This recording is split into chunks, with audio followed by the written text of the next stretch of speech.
In the name of God, the Beneficent, the Merciful, may His choicest peace and salutations be upon all of the messengers without exception. I greet you with the greeting of peace. Assalamu alaikum wa rahmatullahi wa barakatuh. Good evening, ladies and gentlemen. I hope everyone here is ready for a good conversation. I'm really looking forward to it. I just want to make a small disclaimer before I start. That's number one, I am not here to hurt anyone's feelings. So some of the things that I might say, you may vehemently disagree with it. And let's be honest, that's the point of this whole debate, right? But take it in the right spirit. And remember, you got the entire Q&A to come after me. I don't mean literally. I mean just to ask me questions.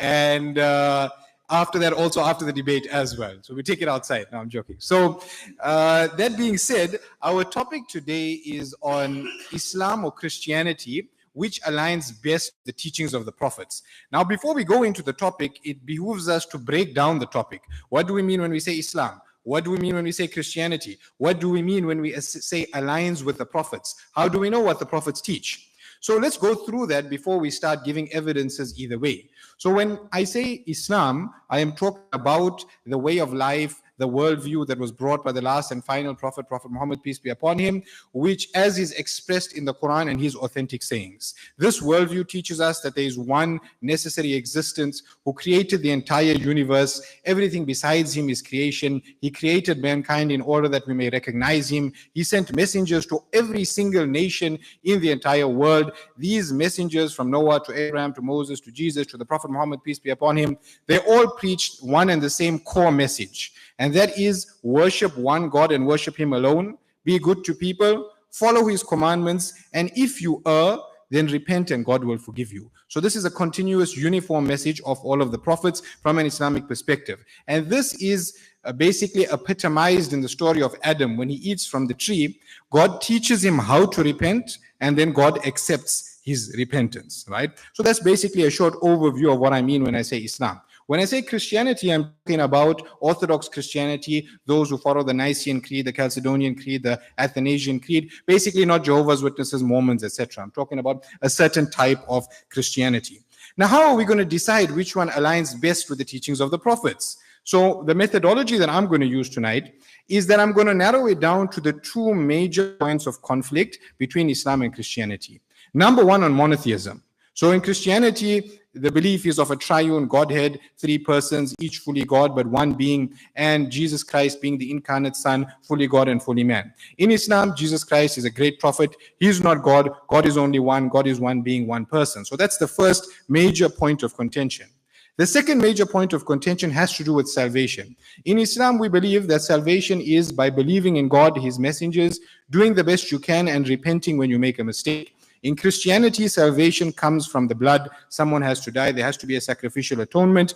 And the law was just there to show people how weak they are, and it's now been abolished by Christ. So I hope you're following so far. Those are the two major points of departure between Islam and Christianity. And now we're going to look and see on these 2 points, Islam or Christianity, which aligns with the teachings of the prophets, right?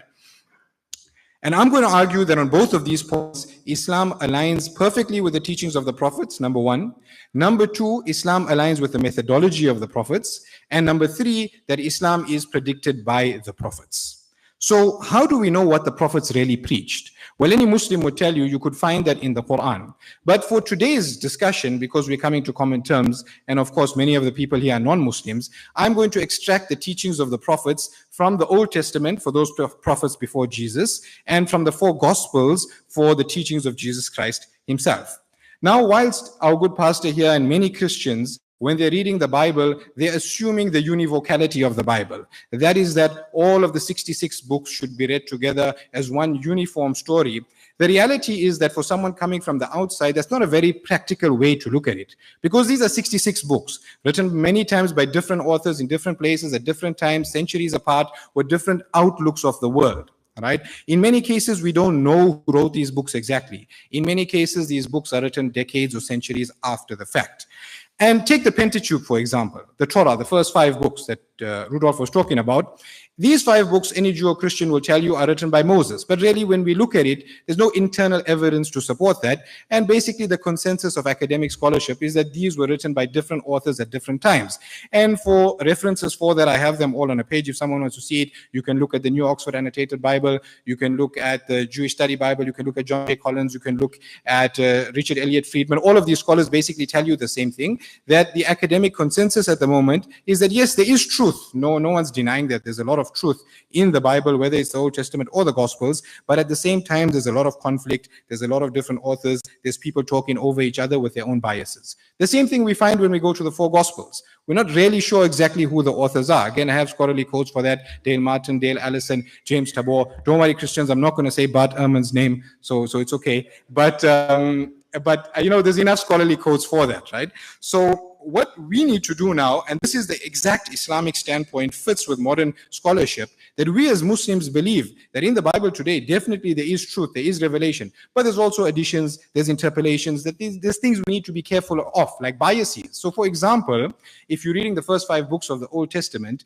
the Canaanites, the Ammonites, and the Moabites, who are enemies of Israel, they're portrayed in a very bad light, with bad origin stories. So the Canaanites come from the cursed son of Noah, Ham, and the Ammonites and the Moabites, they descend from the Prophet Lot's incestuous relationship with his daughters whilst he was drunk, and it's not a coincidence that the enemies of the Israelites in a book written by the Israelites are portrayed as having an evil origin story, right? Similarly, when we go to the Gospels, and Rudolph was talking about some of the prophecies there is intent, there is biases. These are natural in every single human being. But we need to be aware of that when we're reading the Old Testament and when we're reading the Gospels, right?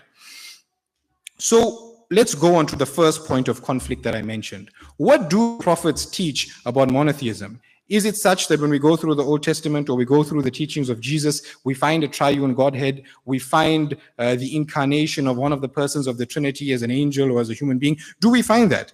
The reality is that the prophets, whether it's in the Old Testament or it's Jesus Christ himself, they are unambiguous, emphatic, and insistent that God is one, that God cannot be a man, and that the most serious sin we can fall into is to worship other gods. So in Isaiah 45, for example, it says, I am the Lord. I, meaning a person is talking, not a nature. I am the Lord, and there is no other. Besides me, there is no God.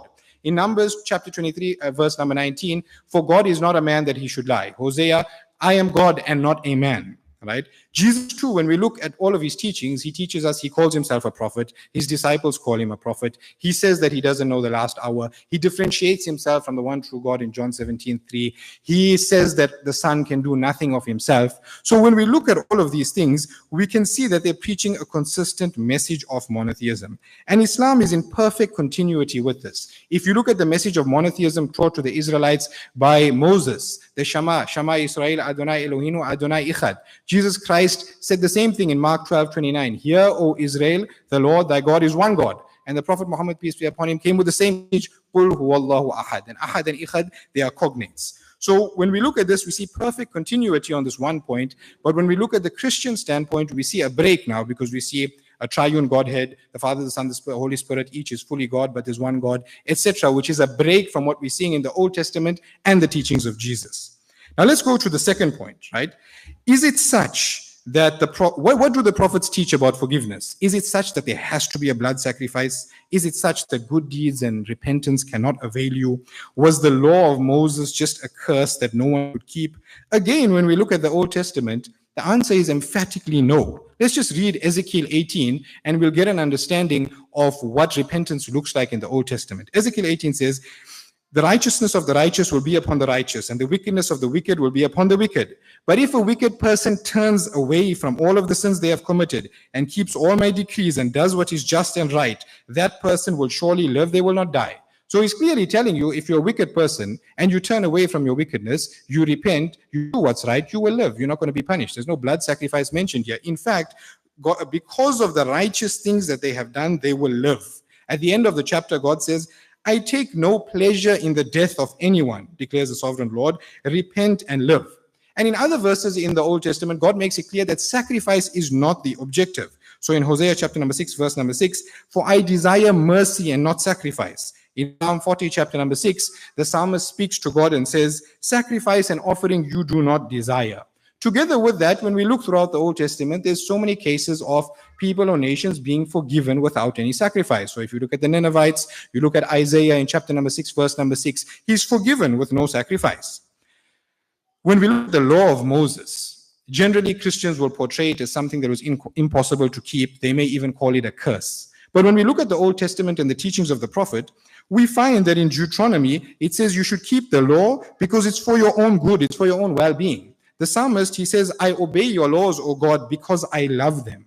And then we find Abraham, Noah, Daniel, Job, Hezekiah, all described as being righteous and being able to keep the law. So this idea that the law is impossible to keep, it doesn't fit with what the prophets teach. Even in Luke chapter number 1, verse number 6, Zechariah and Elizabeth are blameless according to all the commandments. And when we look at the teachings of Jesus, and this is what I want to emphasize, we find him teaching repentance, we find him teaching good deeds. We never ever find Jesus in the four Gospels telling anyone, you need to believe in my death and resurrection, then you will get salvation, those specific statements. We do not find that. You might find a statement here or there that the Son of Man has come to die for the sins, but you never ever find Jesus preaching this as a teaching, whereas you find him all the time saying, repent, do good deeds, don't do evil deeds, etc. If this was such a huge and momentous thing, why do we not find it in the teachings of Jesus?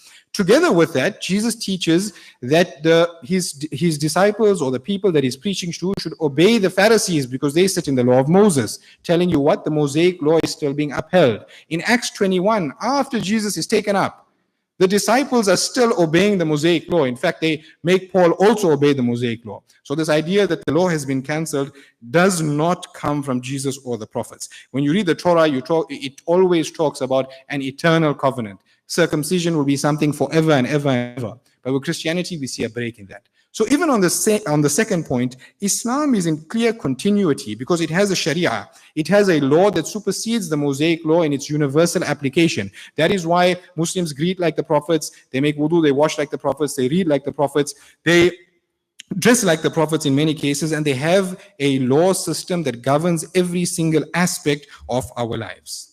So on those 2 points, I hope I made it clear that Islam is in alignment with the teachings of the prophets up to Jesus, and Christianity is not. The third point that I said I wanted to make was when it comes to methodology, again, Islam is in line with the prophets because the prophets are clear in their teachings. The Tanakh clearly says, do not worship idols. Do not worship idols. Those who worship idols, they are punished. All of the key doctrines are mentioned clearly, explicitly, and they are repeated. Similar in the Quran, every key doctrine that you need to know is mentioned clearly and explicitly and is repeated. But with Christianity, there's a break now because the doctrine of the incarnation and the Trinity are not mentioned explicitly. So now we have a situation where we are expected to believe something that goes against our logic, that's not mentioned clearly in scripture, and if we don't believe it, God is going to put us into hell for that, which doesn't seem to fit in a logical sense. Now, my last and final point is that Islam is the culmination of all of the prophets, and as such, you will find Islam predicted in the Old Testament and the New Testament. If we look at Genesis 17, for example, Abraham prays to God and says, may Ishmael live under your blessings. And God says, I have heard you, and I will make him into a great nation, Goy Gadol. And he says that Yahya lefanecha, he will live under the face of God, which is someone who is very close to God. And we need to ask ourselves, because in Deuteronomy it mentions that a Goy Gadol, a great nation, is a nation who has laws from God. When did the children of Ishmael, the Arabian people, when did they become a great nation that had laws from God that worship the one true God? Only in the time of the Prophet Muhammad, peace be upon him. The promise in Genesis 15 for the seed of Abraham was again fulfilled by the commandments, by the companions of the Prophet Muhammad, peace be upon him. In Daniel chapter number 2, we see that a kingdom will come from God that will destroy the Roman Empire. It will arise after the Roman Empire. It will take over the lands of the Persians, the Greeks, and the Babylonians, and it will claim to come from God. There is no kingdom besides the Muslim Empire that fulfills this completely, that arose after 395, that destroyed the Roman Empire, that took over the lands of the Greeks, the Persians, and the Babylonians, and that claimed to come from God. In Daniel 2, it clearly says that yuqimu ilahu sama mulkan lil Alameen, that the Lord of the heavens will make this kingdom a kingdom forever or for all of the worlds. And we know in the Quran it says, وَمَا أَرْسَلْنَاكَ إِلَّا رَحْمَةً لِلْعَالَمِينَ. So in conclusion, actually before we go there, if we look at Matthew 21 and 22, Jesus clearly talks about after the temple destruction, there will be messengers sent to the Gentiles. The temple was destroyed in the year 70. So who could that be? Who could this be referring to besides the Muslims? So in conclusion, Islam aligns with the teachings of the prophets on monotheism, God not being a man, the law, and salvation, while Christianity marks a significant break on all of these issues. That is why we find that those who follow the Tanakh, the Jews, they agree with the Muslims on all of these issues. And the earliest Christians also agreed with the Muslims. Thank you very much.